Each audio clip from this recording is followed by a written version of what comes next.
بسم اللہ الرحمن الرحیم۔ اللہ تبارک و تعالیٰ کے بابرکت نام سے شروع جو بڑا مہربان اور نہایت رحم فرمانے والا ہے۔ السلام علیکم ورحمۃ اللہ وبرکاتہ۔ پیارے ناظرین، زندگی میں اگر ایک کام ایسا کیا جائے جو اللہ تبارک و تعالیٰ نے حضور پاک صلی اللہ علیہ وآلہ وسلم سے فرمایا کہ اگر تمہاری امت میں سے کوئی بھی بندہ یہ ایک کام کر لے گا تو میں اس سے ہر طرح کی بری موت سے بچاؤں گا، یعنی اس کو موت بہت آسانی سے آئے گی اور اللہ تبارک و تعالیٰ اسے وقت نزاع کے وقت یعنی موت کے وقت اس کو کوئی بھی تکلیف نہ ہوگی۔ اگر ہم بھی ایک کام کر لیں تو اللہ تبارک و تعالیٰ ہمیں بھی موت آسانی سے دے گا۔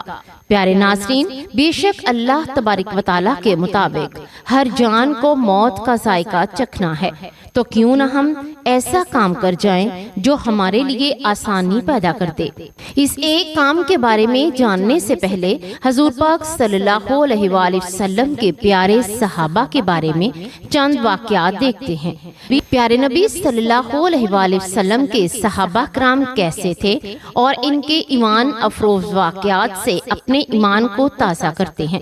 ان پیاری احادیث سے اور صحابہ کرام کے واقعات سے آپ کو بہت کچھ سیکھنے کو ملے گا اور پورے یقین کے ساتھ کہہ سکتے ہیں کہ آپ اپنی زندگیوں میں نیک اور کامیاب انسان بن سکتے ہیں۔ خوبصورت اور ایمان افروز واقعہ۔ پیارے صحابہ یعنی حضور پاک صلی اللہ علیہ وآلہ وسلم کے بہت ہی پیارے صحابہ جنہیں جنتی صحابہ کہا جاتا ہے، ان کا ایمان افروز واقعہ بیان کرتے ہیں۔ پیارے ناظرین، روزہ دار کی ہڈیاں تسبیح کرتی ہیں۔ ایک مرتبہ نبی کریم صلی اللہ علیہ وآلہ وسلم نے حضرت بلال رضی اللہ تعالی عنہ سے فرمایا، اے بلال آؤ ناشتہ کریں۔ تو حضرت بلال رضی اللہ تعالی عنہ نے عرض کی، میں روزے سے ہوں۔ یہ سن کر اللہ پاک کے رسول صلی اللہ علیہ وآلہ وسلم نے فرمایا، ہم اپنا رزق کھا رہے ہیں اور بلال کا رزق جنت میں بڑھ رہا ہے۔ پھر فرمایا، اے بلال کیا تمہیں معلوم ہے کہ جتنی دیر تک روزہ دار کے سامنے کھانا کھایا جاتا ہے تو اس کی ہڈیاں یعنی بونز تسبیح کرتی رہتی ہیں اور فرشتے اس کے لیے استغفار یعنی مغفرت اور بخشش کی دعا کرتے ہیں۔ اس حدیث مبارکہ سے یہ سیکھنے کو ملا کہ روزہ رکھنا کتنی اچھی بات ہے۔ اس میں ہمیں کئی فائدے حاصل ہوتے ہیں، جن میں سے دو یہ ہیں۔ نمبر 1، ہڈیاں تسبیح کرتی ہیں۔ نمبر 2، فرشتے اللہ پاک سے روزہ رکھنے والے کی بخشش کی دعا کرتے ہیں۔ ہمیں چاہیے کہ روزے کو اس کے آداب کے مطابق پورا کریں، یعنی روزے کے مسائل اور آداب سیکھیں اور ان پر عمل بھی کریں۔ نہ صرف رمضان المبارک کے روزے رکھیں بلکہ نفلی روزے بھی رکھنے کی کوشش کرنی چاہیے۔ جنتی صحابی حضرت بلال رضی اللہ تعالی عنہ پہلے ایک غلام تھے، پھر ایک انسان دوسرے کا مالک بن جاتا تھا۔ مالک کو جو ملا وہ غلام ہوا۔ آج کل غلام نہیں ہوتے۔ آپ رضی اللہ تعالی عنہ کا نام بلال ہے اور مؤذن رسول ہیں اور سید المؤذنین یعنی اذان دینے والوں کے سردار کے القاب سے مشہور ہیں۔ آپ رضی اللہ تعالی عنہ کا انتقال 20 سنہ ہجری میں ہوا تھا۔ جنتی صحابی رضی اللہ تعالی عنہ کی شان مبارک ختم النبیین امام المرسلین رحمت للعالمین صلی اللہ علیہ وآلہ وسلم نے فرمایا، انبیاء اور شہیدوں کے بعد سب سے پہلے بلال حبشی کو جنتی لباس پہنایا جائے گا۔ سبحان اللہ، ہر صحابی نبی جنتی۔ اب بات کرتے ہیں ایک حدیث کے لیے لمبا سفر۔ حضرت ابو ایوب رضی اللہ تعالی عنہ نے مدینہ منورہ میں مصر کے شہر کا سفر صرف اس لیے کیا کہ ایک صحابی رضی اللہ تعالی عنہ سے ایک حدیث سنے۔ آپ رضی اللہ تعالی عنہ سفر کر کے وہاں پہنچے اور انہوں نے آپ کا استقبال کیا تو فرمانے لگے، میں ایک حدیث سننے آیا ہوں۔ جیسے بیان کرنے والے آپ اب بھی باقی ہیں۔ حضرت عقبہ رضی اللہ تعالی عنہ نے حدیث سنائی کہ اللہ پاک کے رسول صلی اللہ علیہ وآلہ وسلم نے فرمایا، جس کسی نے مومن کی ایک برائی چھپائی، قیامت کے دن اللہ پاک اس کی پردہ پوشی کرے گا، یعنی اس کی برائی چھپائے گا۔ حضرت ابو ایوب انصاری رضی اللہ تعالی عنہ یہ حدیث سنتے ہیں، اپنے اونٹ کی طرف بڑھے اور ایک لمحہ رکے بغیر مدینے واپس چلے گئے۔ ہمیں اس حکایت سے یہ درس ملا کہ ہمیں صحابہ کرام رضی اللہ تعالی عنہ نے دین کی خاطر بہت کوششیں کی، صرف ایک حدیث سننے کے لیے اتنا بڑا سفر کیا۔ یہ انہی کا کام تھا۔ ہماری ایک تعداد نماز ہی نہیں پڑھتی، اور جو نماز پڑھتے ہیں ان کی بھی ایک تعداد نماز کے مسائل صحیح طرح سے نہیں جانتی۔ ہمیں علم دین حاصل کرنا چاہیے، نماز کے مسائل کے ساتھ ساتھ فرض علوم بھی حاصل کرنے چاہیے۔ جنتی صحابی حضرت ابو ایوب انصاری رضی اللہ تعالی عنہ کا نام خالد بن زید ہے، اور آپ 51 ہجری میں آپ کا انتقال ہوا، اور ترکی میں آپ رضی اللہ تعالی عنہ کا مزار شریف۔ جنتی صحابی رضی اللہ تعالی عنہ کی شان۔ ایک مرتبہ حضرت ابو ایوب انصاری رضی اللہ تعالی عنہ نے رات بھر ہمارے پیارے آقا صلی اللہ علیہ وآلہ وسلم کے گھر کا پہرا دیا، یعنی واچ کیا۔ صبح ہوئی تو آپ صلی اللہ علیہ وآلہ وسلم نے یوں دعا دی، اے اللہ تو ابو ایوب کی ایسے ہی حفاظت فرما کہ جس طرح انہوں نے میری حفاظت کرتے ہوئے رات گزار دی۔ ہر صحابی نبی جنتی ہے۔ تھوڑا سا دودھ اور 70 صحابہ کرام رضی اللہ تعالی عنہ کا واقعہ۔ حضرت ابو ایوب انصاری رضی اللہ تعالی عنہ نے مدینہ منورہ سے مصر کے شہر کا سفر صرف اسی لیے کیا کہ حضرت ابو ہریرہ رضی اللہ تعالی عنہ فرماتے ہیں کہ اس اللہ پاک کی قسم جس کے علاوہ کسی کی عبادت نہیں ہو سکتی، میں بھوک کی وجہ سے اپنا پیٹ زمین پر رکھتا اور پیٹ پر پتھر باندھ لیتا تھا۔ ایک دن میں اسی راستے پر بیٹھ گیا جس سے لوگ باہر جاتے تھے۔ پیارا آقا صلی اللہ علیہ وآلہ وسلم میرے پاس سے گزرے تو مجھے دیکھ کر مسکرائے اور فرمایا، اے ابو ہریرہ میرے ساتھ آ جاؤ۔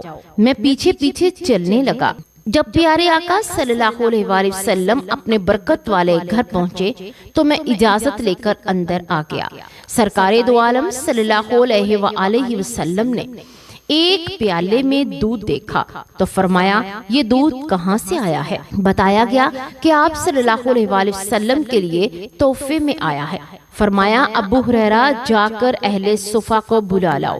اللہ پاک کے حکم سے مکہ پاک سے مدینے پاک کا اپنا سب مال گھر وغیرہ چھوڑ کر آنے والے مہاجرین میں سے وہ غریب لوگ جن کے پاس گھر نہ ہوتا، وہ مدینے پاک کی مسجد نبوی میں ایک چھت کی طرح جگہ میں رہتے تھے۔ یہ لوگ اہل صفا تھے۔ اہل صفا قرآن کریم کو سیکھنے اور سمجھنے میں مصروف رہتے، اور وہ اس بات کو پسند کرتے کہ انہیں دین اسلام کی کوئی نئی بات یا کوئی دین کا نیا حکم پتہ چل جائے، یا پہلے ہی جو معلوم ہے اسے دہراتے۔ اللہ والوں کی باتیں ہیں۔ حضرت ابو ہریرہ رضی اللہ تعالی عنہ کہتے ہیں کہ میرے دل میں خیال آیا، اہل صفا جو 70 صحابہ رضی اللہ تعالی عنہ تھے کا اس دودھ سے کیا بنے گا؟ اگر میں اس دودھ کو پی لیتا تو مجھے کچھ طاقت مل جاتی، لیکن میں صحابہ صفا کو لے آیا۔ انہوں نے اجازت لی اور گھر میں آ گئے۔ پیارے آقا صلی اللہ علیہ وآلہ وسلم نے فرمایا، ابو ہریرہ پیالہ پکڑو اور ان کو دودھ پلاؤ۔ میں نے انہیں پلانا شروع کیا۔ لوگ آتے رہے اور پیتے رہے، یہاں تک کہ سب نے پیٹ بھر کر پی لیا، اور آپ حضور صلی اللہ علیہ وآلہ وسلم نے پیالہ اپنے ہاتھ میں لے کر مسکرا کر فرمایا، ابو ہریرہ اب میں اور تم باقی رہ گئے۔ مزید فرمایا، بیٹھو اور پیو۔ میں بیٹھ گیا اور دودھ پینے لگا۔ آپ صلی اللہ علیہ وآلہ وسلم بار بار فرماتے، پیتے رہو پیتے رہو، یہاں تک کہ میں نے عرض کی، نہیں، قسم اس ذات کی یعنی اللہ پاک کی جس نے آپ صلی اللہ علیہ وآلہ وسلم کو حق اور سچ کے ساتھ بھیجا، اب مزید نہیں پی سکتا۔ فرمایا مجھے دکھاؤ۔ میں نے پیالہ حضور پاک صلی اللہ علیہ وآلہ وسلم کو دے دیا۔ آپ صلی اللہ علیہ وآلہ وسلم نے اللہ پاک کی حمد یعنی تعریف بیان کی، بسم اللہ پڑھی اور باقی دودھ پی۔ اس حکایت سے ہمیں یہ درس ملا کہ ہمارے پیارے آقا صلی اللہ علیہ وآلہ وسلم کی شان بہت بڑی ہے، اور یہ بھی پتہ چلا کہ صبر کرنے والوں کو کبھی دنیا میں ہی اللہ خالی نہیں چھوڑتا بلکہ بہترین انعام عطا فرماتا ہے۔ جنتی صحابی حضرت ابو ہریرہ رضی اللہ تعالی عنہ کا نام عبد الرحمن ہے، جبکہ بعض علماء نے عبداللہ فرمایا ہے۔ آپ رضی اللہ تعالی عنہ کا معمول تھا کہ روزانہ 12,000 مرتبہ اللہ پاک سے توبہ استغفار کرتے تھے۔ آپ کی وفات 57 یا 58 یا 59 ہجری میں ہوئی تھی۔ انتقال کے وقت آپ کی عمر 78 سال تھی۔ آپ رضی اللہ تعالی عنہ کو دنیا کے سب سے زیادہ فضیلت والے قبرستان جنت البقیع، جو کہ مدینے میں مسجد نبوی کے ساتھ ہے، میں دفن کیا گیا۔ جنتی صحابی رضی اللہ تعالی عنہ کی شان۔ حضرت ابو ہریرہ رضی اللہ تعالی عنہ نے پیارے آقا صلی اللہ علیہ وآلہ وسلم سے اپنے حافظے کی کمزوری کی عرض کی کہ میں آپ کی بہت سی باتیں سنتا اور بھول جاتا ہوں۔ آپ صلی اللہ علیہ وآلہ وسلم نے ان سے فرمایا اپنی چادر پھیلاؤ۔ انہوں نے پھیلا دی۔ آپ صلی اللہ علیہ وآلہ وسلم نے اپنا مبارک ہاتھ اس چادر پر ڈالا، پھر فرمایا کہ اب اس کو سمیٹ لو۔ حضرت ابو ہریرہ رضی اللہ تعالی عنہ کہتے ہیں کہ میں نے ایسا ہی کیا۔ اس کے بعد پھر میں نے کوئی بات کبھی نہیں بھولی۔ اس کے بعد حضرت ابو ہریرہ رضی اللہ تعالی عنہ کا حافظہ اتنا مضبوط ہو گیا کہ پھر آپ رضی اللہ تعالی عنہ نے جو کچھ بھی حضور پاک صلی اللہ علیہ وآلہ وسلم سے سنا زندگی بھر نہ بھولے۔ 800 صحابہ رضی اللہ تعالی عنہ اور تابعین رحمت اللہ علیہ حدیث میں آپ کے شاگرد ہیں۔ آپ نے 5374 حدیثیں بیان فرمائی، جن میں سے 446 حدیثیں حدیث شریف کی سب سے اہم کتاب بخاری شریف میں موجود ہیں۔ اسی لیے ہر صحابی نبی جنتی ہے۔ جنتی صحابی حضرت حارثہ بن نعمان انصاری رضی اللہ تعالی عنہ جنگ بدر میں جانے والے صحابی ہیں، لہٰذا صحابہ کرام رضی اللہ تعالی عنہ میں بھی آپ کا بہت بڑا مقام ہے۔ آپ رضی اللہ تعالی عنہ ان 80 صحابہ کرام میں بھی ہیں کہ جو جنگ حنین میں استقامت سے شامل رہے۔ حضرت امیر معاویہ رضی اللہ تعالی عنہ کے زمانے میں آپ کا انتقال ہوا۔ جنتی صحابی رضی اللہ تعالی عنہ کی شان۔ فرمانے آخری نبی صلی اللہ علیہ وآلہ وسلم میں سویا تو میں نے اپنے آپ کو جنت میں پایا۔ میں نے ایک قاری کی آواز سنی تو پوچھا یہ کون ہے؟ فرشتوں نے کہا یہ حارثہ بن نعمان ہے۔ پھر آپ صلی اللہ علیہ وآلہ وسلم نے فرمایا یہ بھلائی اور احسان ہی کا صلہ یعنی نتیجہ ہے کہ جو وہ یہاں ہیں۔